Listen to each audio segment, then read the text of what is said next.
Hello and welcome back to Farm Last Promise 0% Growths LTC.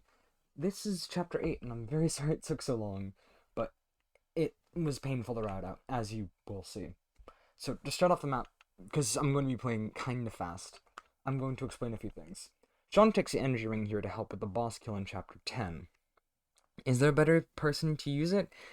Yeah, but it makes the boss kill a lot more reliable.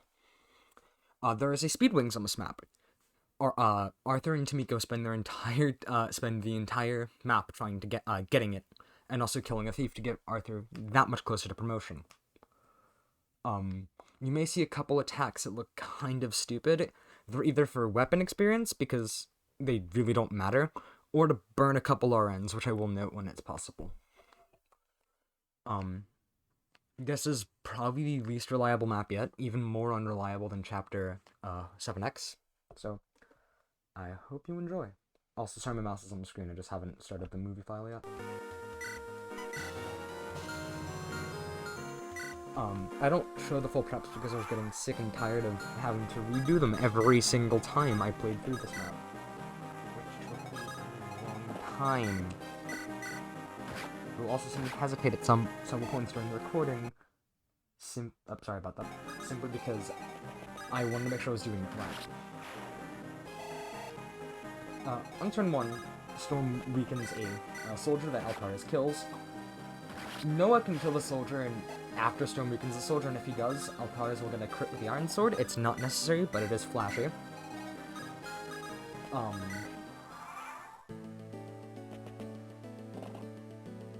Yeah, this enemy phase, Arthur, starts attacking this cav. He deals with this cav for a very long time. There are two cavaliers here. The one in the back has the speed wing. But, because I need to kill both of them anyway for experience, it's a pretty cool strategy. Almost enemy phase, Siegfried has a javelin equipped, Noah has a hand axe equipped. Noah one round, Siegfried doesn't. Now, you may be wondering about the green units in this chapter. There are 3 in particular that are recruitable. Anakin, Eduardo, and Ace. They join you later, regardless of whether or not they are recruited here. I'm pretty sure they can actually die here, but I'm not sure, and still be recruited. Anakin would maybe help a little bit, but he requires Siegfried to talk to him to recruit, which is technically slower. This is the first attack that is just to burn RNs. Storm already has B-rank bows, which is the most he'll ever need. This just allows Shooter to save the use of the killing edge. Now, this right here is not right here, but this, what Altaris does on this turn is not originally in the route.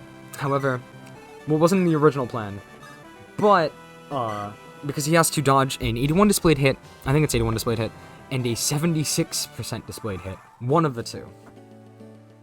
He dodges both. Yeah, it's 81 displayed hit. Originally, this wasn't in the plan, but it gets me a free elixir. Siegfried equips a killer lens there just to improve reliability a bit.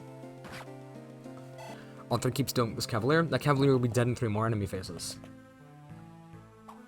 Okay, it's a 60, not 71. These enemy phases are kind of long. You'll be seeing a lot of not low percent crits, but a lot of crits in this map. Tomiko spends every single turn on this map with one exception healing Arthur, simply because I forgot to heal him in that one turn. It doesn't particularly matter, all he needs to do, because that's the one turn he doesn't need to be healed. Well, there are 2 turns he doesn't need to be healed, the last turn is also one. Noah walks up and uses the steel axe to weaken a knight that he chipped with a hand axe. No, to kill it, rather. And Shooter burns RNs in a peculiar way. This was the best way I could figure out how to do it.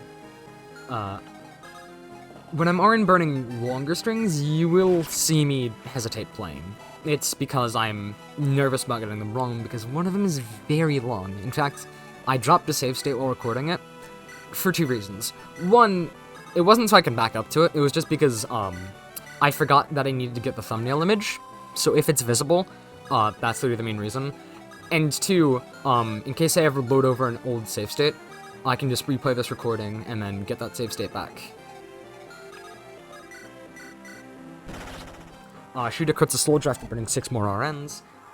These enemy phases are just long. I sped them up when I was recording. and this video might be a bit longer because of that, because I wasn't there the exact second it opened up. You'll see me double check that I actually did some actions in the middle of player phase. It wasn't because I wanted to make sure that I actually did them, I just wanted to make sure that it was done in the correct order. And on the last turn, I just wanted to make sure that Tomiko actually healed like she was supposed to. I believe this is the last of the second last turn that Arthur will be attacking that back cav. Storm could attack there, but it doesn't really change anything. Noah uses Landsweeper and actually faces really good odds against Killam's Cavalier. And by really good odds, I mean 100% chance. This is kind of painful, ditching an elixir, but it doesn't particularly matter. Technically, Siegfried could have taken his elixir at the start, but it doesn't change anything. I was just double checking my notes right there, which is why there was a little bit of hesitation. Yeah, so, during this next turn, well, this turn right here, this next player phase, Arthur has to kill the Cavalier that's close up to him. Otherwise, he will die on enemy phase because both Cavaliers will be able to attack him. In fact, I'm pretty sure the Cavalier switched to his iron sword, I think he used his iron sword, once to ensure that that would actually be the case. Storm burns RNs here. It's not for Arthur, it's just to set this up. A double crit killer bow. Not a double crit, a single crit. A double crit would have been nice, but it doesn't really, it saves one use of a killer lance. It doesn't change anything. Yeah. That's an iron sword. We don't keep that. It gets dropped for the speed wings when I pick it up. Yeah, double crit would allow Siegfried to be at full health here. But it was also like 70 RNs away or something like that. That's an exaggeration. It was a fair distance, rather. Noah uses every opportunity he has on this map to get his axe weapon experience up. It doesn't particularly matter, but hey. Al burns 2 RNs there for Siegfried's survival during this enemy phase. He's also given a Lance Favor. But it also makes this enemy phase flashier for Storm. Yeah, next turn is the last turn that Arthur has to be healed. That crit is not necessary. He one-rounds him with the soldier with the hand axe anyway. That was not why Al burned RNs. If I didn't burn the RNs, Siegfried would have gotten hit by, he gets hit by the mage and he would have gotten hit by that javelin. By that iron lance, rather.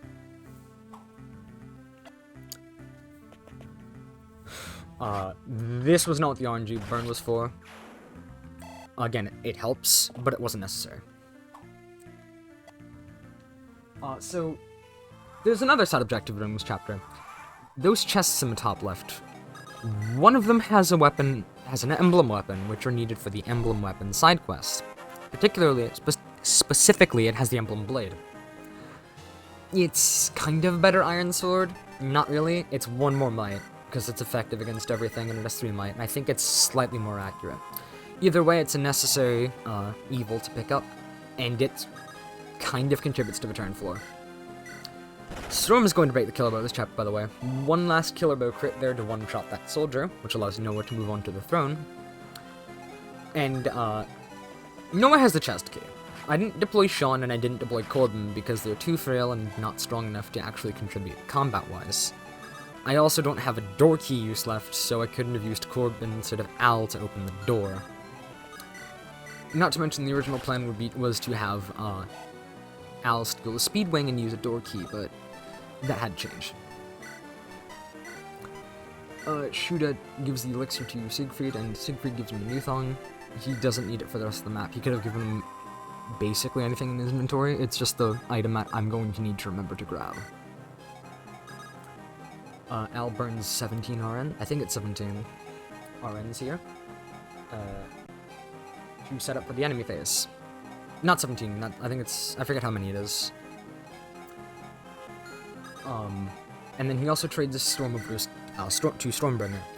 This is needed because that knight will kill Storm if he hits him, and the RN burn was to ensure that he doesn't get hit. Stormbringer grants him +1 speed, so +2 extra avoid. It's a 71% displayed hit. It's a necessary equal. Shuda getting hit there does not matter. The speedwing gets stolen, but it doesn't particularly matter, because Arthur gives the rest of his stealable items to Miko. And that prevents the thief from stealing the other items, and that makes the Speedwing the item that he drops instead of his Iron Sword. Actually, maybe he probably drops a lockpick, but I don't need it. Noah comes up here and attacks Mina. He doesn't kill her outright. He's doing this for sword experience. I will say that straight up. Using the energy ring would mean that would have killed Mina, but Sean likes it more because stat booster investment on Noah does not carry over to Anakin mode. Sieg burns RNs here, and you can see me being hesitant here. I'm counting them out loud as I do them, like I did in the last map. It's because, what needs to happen is very particular. Remember how I said Stone was breaking his killer bow? Yeah, here's when he does it. I was just checking my notes to make sure I had the correct order, and yep. Storm, double crits this guy for 18 damage, breaking the killer bow. It sucks, but it's a necessary evil, which you will be hearing me say a lot.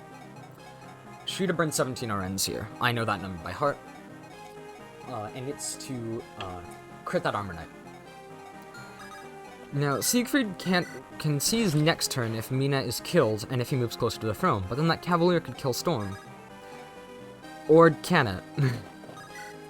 Altarius moves there and blocks that Cavalier from moving. That Armor Knight has stationary AI, so it doesn't particularly change anything that the Armor Knight is still alive. Mina uses an elixir here. It's a real dick move to put an elixir on a boss, I'll say that.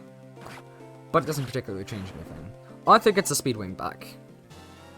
And he gets Thief Kill experience, which is more than what he would get for if he was actually doing the bulk of the combat.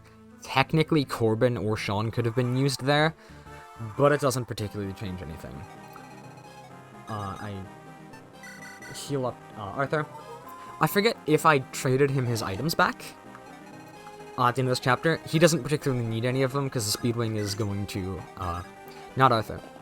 Yeah, Owl being placed there allows him to open the door, and Storm has almost exactly enough move to open that chest to get the Emblem Blade.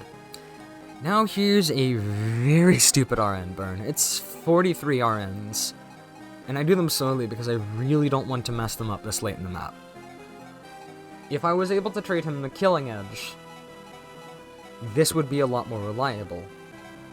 But I can't, and because he didn't come with an Iron Axe and only a Steel Axe, and he doesn't double with the Steel Axe, he can't get the kill that way, which is more reliable than this. He has to get a 7% crit. Technically, he could have weakened her with the Steel Axe and then doubled her with the Steel Sword, or just hit her twice with the Steel Axe on player phase and enemy phase, but he needs sword experience more at the moment than he needs axe experience. It's a 7% crit, it's a low percent crit. Here's just me making sure that I actually did everything, me checking the status, and then, boom, seizing. That's Chapter 8 done in 8 turns. And it is the longest map, time-wise, so far. For me in reality. Chapter 5 took me less time in real life to figure out a strat, which puts that into perspective now, doesn't it? I had to modify the strat that I was actually using in the middle of me making the strategy up again in the middle of this chapter, which is why it took so long. That and not having access to this laptop for 2 weeks put a damper on my motivation. But Chapter 9 is really easy, and, well, not really easy, but it's easy enough. And then Chapter 10 is a little bit less so, but they shouldn't take me that much time. In fact, you may be seeing Chapter 9 come out tomorrow, which when this video comes out will be the 5th, because it shouldn't take me that long, because it should only take me 4, maybe 5 turns. Well, that's not the case. It should only take me 4 or 5 turns where things actually matter, and then just maybe 1 or 2 more of actually moving. Either way, thank you for watching. I'm sorry this took so long, and I hope you have a nice night.